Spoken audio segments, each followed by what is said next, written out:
kulanti wacan oo wanaagsan saaxiibada qiimaha badan meel walba aad iga daawanaysaan oo walaalkiin wari Indos oo ku sugan hoyga ama hotelka uu ka degan yahay caasimada Dublin ee dalkan Ireland halkan idin muuqata waxaan jeclahay kaamiramanka inuu isku soo aadiyo oo halkan idin muuqata waa hotelka aan ka deganahay Dublin waxa lagu magacaabaa Wellington Hotel wuxuu ka mid yahay hotelada centralka magaalada Dublin mataqaanaa ee dalkan Ireland ku yaalo waxaan rabaa maalintii saddexaad shalay waxaan ku mashquulsanaa arrimaha community-ga iyo mataqaanaa arrimo kale oo wareysiyo ku saabsan community-ga laakiin maanta waxaan rabaa insha Allah inaan idin geeyo meelaha taariikhiga ah oo mataqaanaa taariikhda dheer ee dalkan ku leh inaan tago hadii alla idmo waxaan kaga mahad celinayaa dhanka kaamirada saaxiibkay Cabdiraxmaan oo iga saacidayo insha Allah ina keena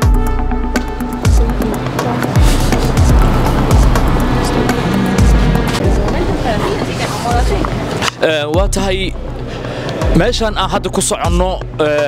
وحل هذا تمبل بار وميل تاريخي هدي أن كوشيغو أما أن كده تاريخ ده لدسي you can't even imagine ما قياسي كرتيت قوبتان دمبي إيجا دمبي سو حنجعلها كاميرمان كأنه يصور راعه أو كوقبته قوبتان إيجا دمبي سو وحلوه مقعبة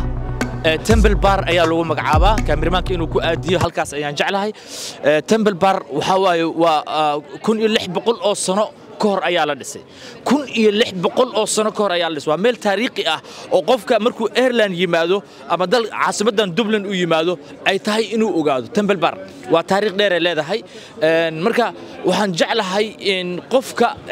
wadan wada aan tago ama meelaha aan tago aan boqdo inaan mar walba aan idin soo gudbiyo meelaha ugu taariikhda badan ama ugu taariikhda dheer keena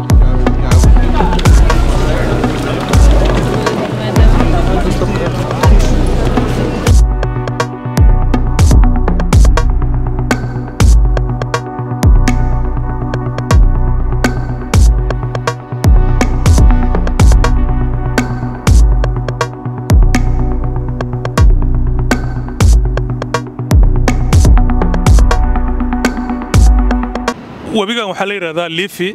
wuxuu dhaxmaraa magaalada Dublin ayuu dhaxmaraa dalka Ireland horumarkii waxa intayna gaarin wadankan Ireland webiga wuxuu ahaa mid ku soo fataha magaalada dhamaanteed ee dadkana ay ka cabaan intayna biyo iyo ceelal iyo wax qodan kadib qarnigii 20aad horumarkii wax markay gaartay Yurub tiknoolajiyadooda injineeradooda ay macnaha ay horumartay waxa la sameeyay in buundooyin dhiso oo webiga la kormariyo wadooyin in la dhiso webiga la kormariyo jidka tareenka waka isagana webiga kormariyay marka waxaan dhihi karnaa waa horumar waa isku tashi wariyan ka iloobin hore waxaan ku soo sharaxay webiga gurigan amareen waxa la yiraahdaa custom house waa guriga canshuurta wadanka iyo xilladii Ingiriiska markuu gumaysanayay laga qaadi jiray kadibna ay hadda u bedeleen museum ay u bedeleen ay ku xifdiyaan waxyaalihii dhaxalkii dadka wadanka u soo halgamay iyo ay ku xifdiyaan iyo dhacdooyinkii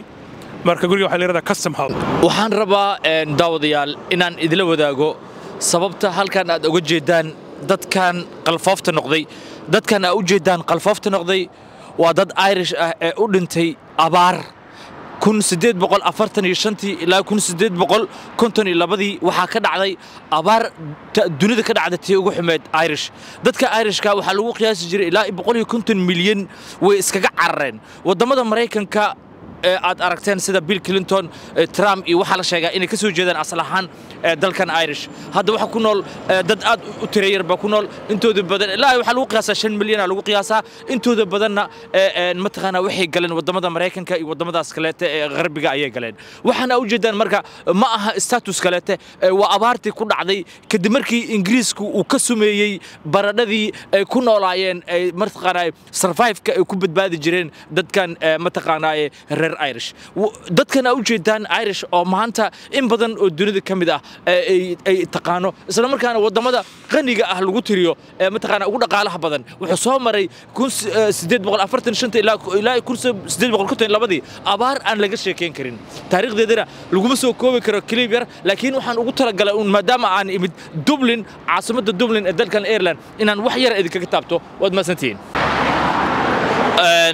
waxaa farxadii ah inaan la kudmo mid ka mid ah saxafiyiinta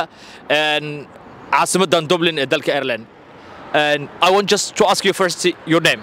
Ken Fogarty. Ken Fogarty, nice to meet you. It's a pleasure for me to meet you, really. And likewise, welcome to Dublin. Welcome to Dublin. Thank you so much. I think I'm also a journalist. You're also a journalist. Yes, correct, yes. All right.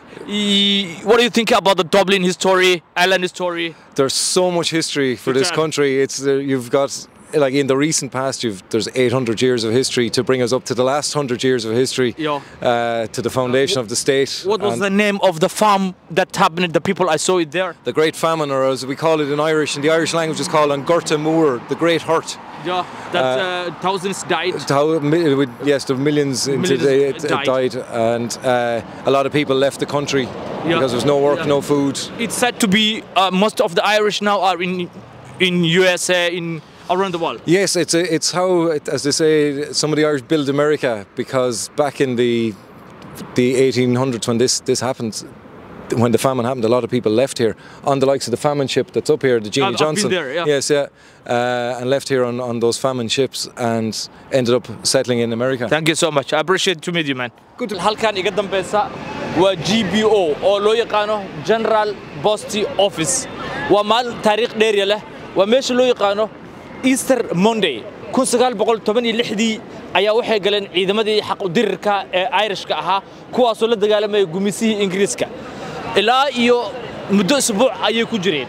sida awgeed waa meel taariikhdeeda aan lagu soo koobi karin clip iyo mataqaana laba clip dadkan ay u jeedaan gadaasheeda taagan waa dad Spanish ah loo sharxayo halgamayaashii mataqaana halganka u soo maray GBO waxa loo soo gaabiyay waa General Post Office mataqaana General Post Office ayaa loo soo gaabiyay marka waa meesha laga saari waayay isla markaana ay muddo ku qaadatay ciidamada mataqaana Britishka inay ka saaraan 1916 ayay galeen ilaa iyo in ka badan 2 isbuuc iyo ka badan waa ku jireen way dagaalamayeen ilaa markii dambe lagu dudumiyay oo lagu cisma halgan dheer ayay u soo galeen nimankan Irishka oo lagu tilmaamo adduunka gumeystii dad dalka lagu gumeystay dalka ugu horeeyay inay ka mid yihiin